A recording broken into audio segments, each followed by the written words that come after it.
Kemi Badenoch almost certainly won decisively over Robert Jenrick in last night's Conservative leadership hustings, showcasing her ability to capture the party's members' support by taking a more nuanced and measured approach.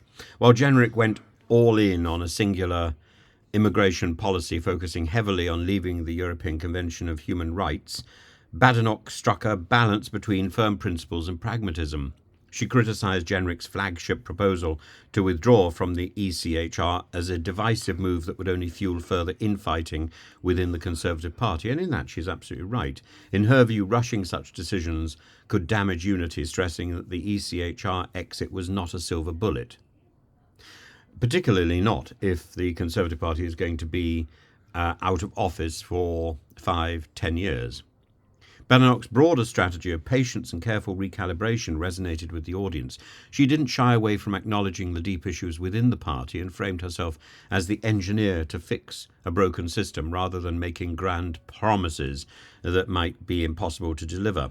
This long-term vision contrasted sharply with Jenrick's relentless focus on immediate immigration policies, which seemed to falter as he visibly struggled to engage the audience in any meaningful way. His push to align himself with Nigel Farage's base by presenting himself as the hardline candidate failed to captivate the audience, with Badenoch's more comprehensive approach clearly garnering greater applause and support.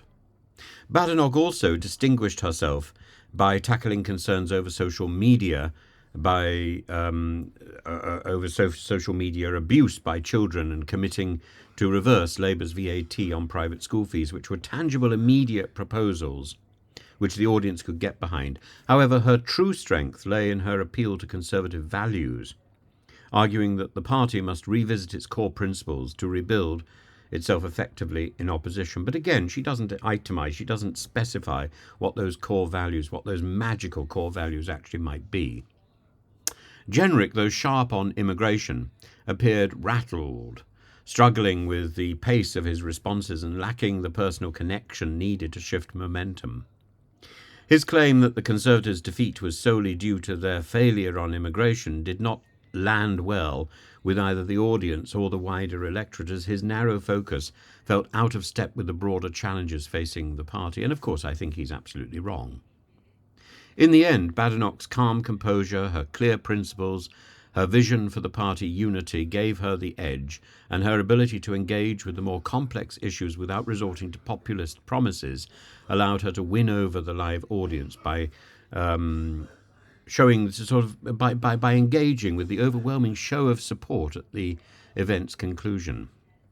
Whether this victory will translate into electoral success remains to be seen, but last night she clearly emerged as the stronger, more relatable candidate in the Conservative race for leadership.